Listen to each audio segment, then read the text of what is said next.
말씀 느헤미야 10장 1절에서 31절입니다. 느헤미야 10장입니다.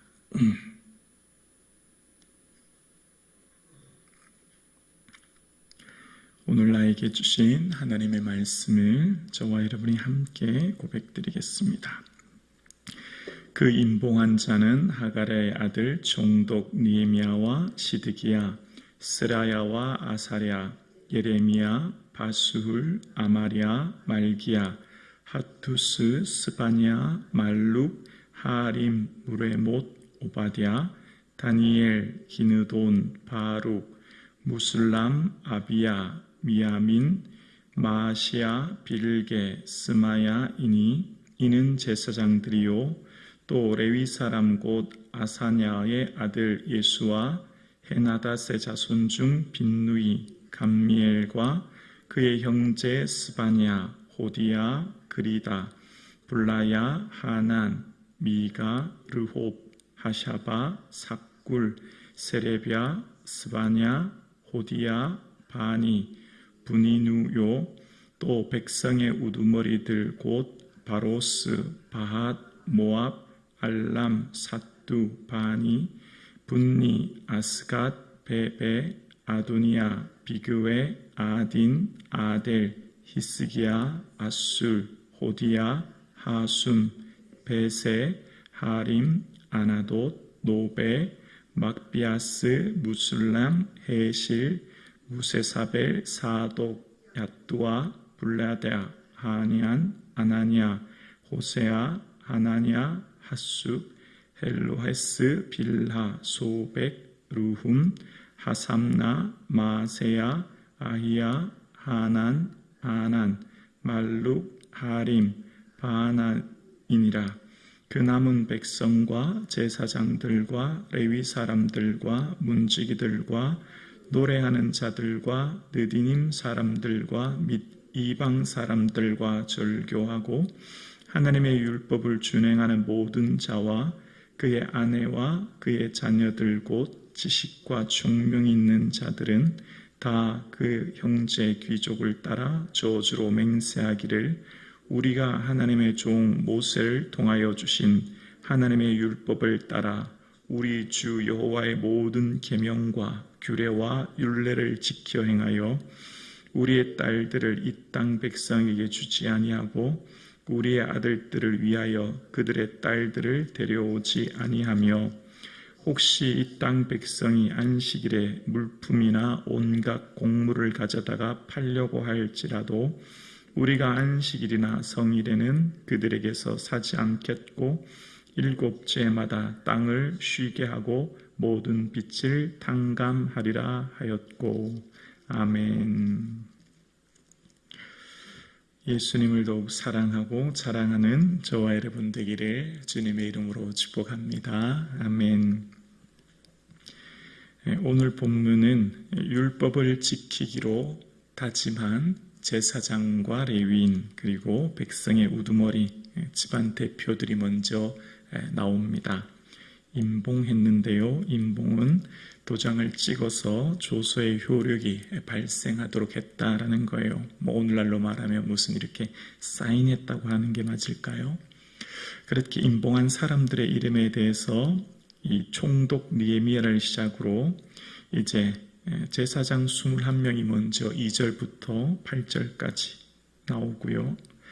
그 다음 레위 사람 17명에 대해서 9절부터 13절에 기록됩니다. 그리고 14절부터는 이제 이 백성의 우두머리라고 하는 집안, 각 집안의 대표들에 대해서 이제 27절까지 기록합니다. 우리는 느헤미야를 보면서 많은 사람들, 처음 듣는 사람들, 정말 이게 오늘 본문을 통해 처음 소개된 사람들도 오늘 읽어보게 됩니다.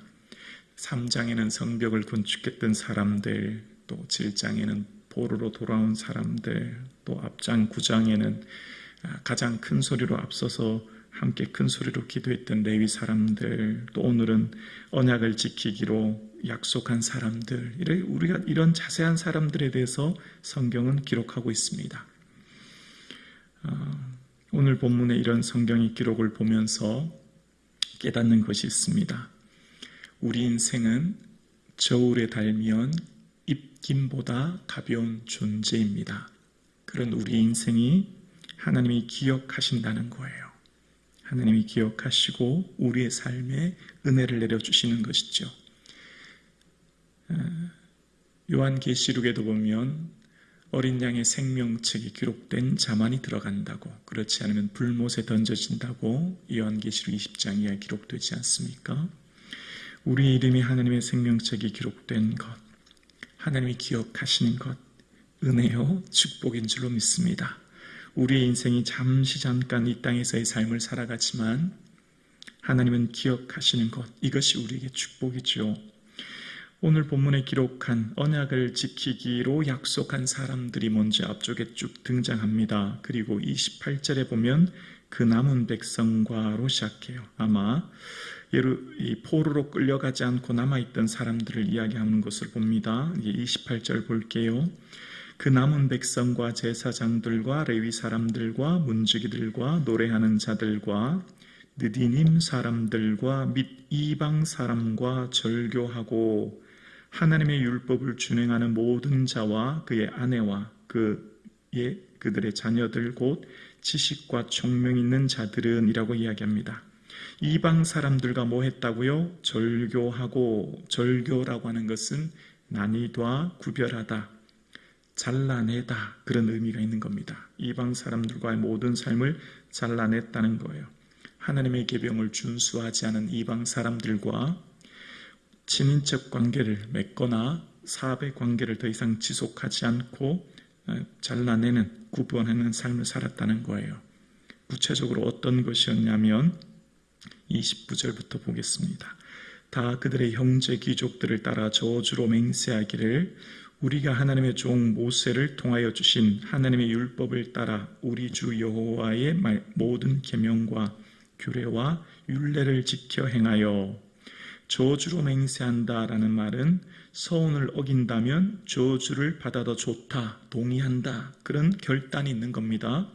그런 결단을 한 구체적인 것은 30절에 혼인관계를 더 이상 맺지 않겠다는 거예요. 30절에 우리의 딸들을 이방 백성에게 주지 아니하고 우리의 아들들을 위하여 그들의 딸을 데려오지 않겠다. 신명기 7장의 말씀이 회복되는 거죠. 31절입니다. 혹시 이 땅 백성이 안식일에 물품이나 온갖 곡물을 가져다가 팔려고 할지라도 우리가 안식일이나 성일에는 그들에게 사지도 않겠고 7째 해마다 땅을 쉬게 하고 모든 빛을 탕감하리라 하였고, 신명기의 말씀, 안식일을 기억하여 거룩히 지키라고 하는 출애굽기 20장의 말씀처럼 안식일을 철저히 지키겠다. 그리고 7째는 땅을 쉬게 하고 빛을 탕감하겠다라고 하는 것은 안식년을 행하겠다는 거죠. 신명기 25장에 나온 것처럼 이제 그 땅에 6년째에 하나님께서 3년치 양식을 줄 것이니 땅을 쉬게 해서 가난한 자들이 없도록 하라라고 하는 것을 실행하는 거예요. 여러분 생각해 보십시오. 안식년을 지킨다고 하는 것, 빛을 탕감해 준다고 하는 것, 그리고 주일날 더 이상 매매를 하지 않는다고 하는 것, 또 이방 사람들과 혼인하지 않겠다고 하는 것은 다 손해를 감내하는 겁니다. 하나님 말씀을 철저히 지킨다고 하는 것은, 잘라낸다고 하는 것은 이제 그들의 삶 가운데 구체적으로 율법을 지키는 것은 손해를 감내하지 않고는 이룰 수 없는 거죠. 지금까지 느헤미야가 한 일은 성전을 보호하기 위해서 성벽을 쌓는 일이었습니다. 이제 영적인 성벽을 쌓는 것, 곧 하나님의 백성으로 구분된 삶을 살기 위해 이방 사람들과 절교하고 잘라내며 그들과의 모든 관계를 이제 새롭게 하는 겁니다. 우리가 신앙생활이 성장하기 위해서, 우리의 신앙생활이 성장하는 데 중요한 하나는 바로 잘라내는 거죠. 결단하는 거죠. 손해를 감내하는 거죠.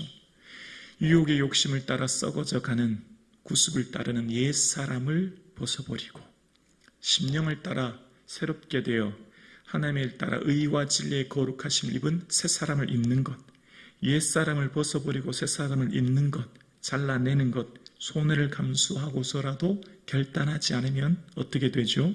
왜 이들이 이렇게 결단하니라고 결단했습니까?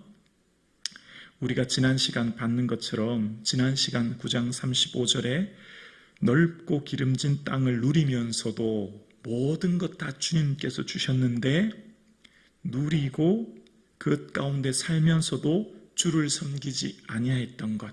그래서 어떻게 해요? 선물이 우상 숭배가 되었습니다. 모든 것 전적으로 하나님 주신 선물인데 그 선물이 우상이 되어서 그들은 뭐로 전락했죠? 종으로 전락했던 거예요. 그러니까 더 이상 이제 그들의 삶에 종으로 전락된 삶을 살지 않기 위해서 잘라내는 겁니다. 이 잘라내는 손해가 닥칠지라도 잘라내는 것 없이는 옛 습관으로 옛 모습으로 다시 돌아가고 또다시 죄의 반복을 살아갈 위험이 있다는 것을 그들은 삶을 통해 경험했기 때문입니다. 하나님의 말씀은 추상적이지 않아요. 하나님 말씀은 살아있습니다. 능력 있는 말씀이에요. 그런데 우리의 삶에 말씀을 들을 때 이런 것 고쳐야 되겠다. 혹은 이런 것을 해야 되겠다. 마음에 세미한 감동이 있을 때 순종하는 은혜가 있기를 주의 이름으로 축원합니다. 그 순종이 일어나지 않으면 어떻게 될까요? 마음이 둔해지는 거예요. 둔해지는 거죠. 마음이 둔탁해지는 겁니다. 그래서 우리 양심이 둔탁해지고 마음이 둔탁해지므로 더 이상 말씀을 들어도 감동에 반응할 수 없는 상태에 이르게 돼요. 왜 우리 신앙생활이 몸이 건조할까요? 왜 우리의 삶이 변화가 일어나지 않을까요? 왜 말씀이 우리의 삶의 구체적인 힘과 능력이 되지 못할까요?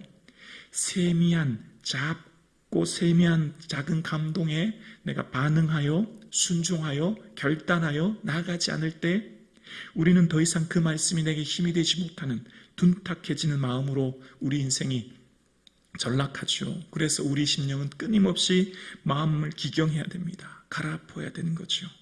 어떻게 해요? 하나님의 성령의 도우심을 구해야 되는 겁니다. 우리가 말씀을 따를 능력이 부족해요. 우리가 말씀을 따라 순종할 힘이 부족해요.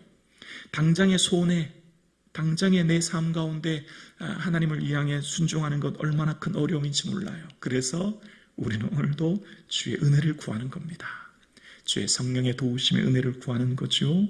그래서 우리의 삶 가운데 하나님의 자녀된 삶을 살아갈 수 있기를 오늘도 주의 은혜를 구하는 이 아침 되기를 주님의 이름으로 축복합니다.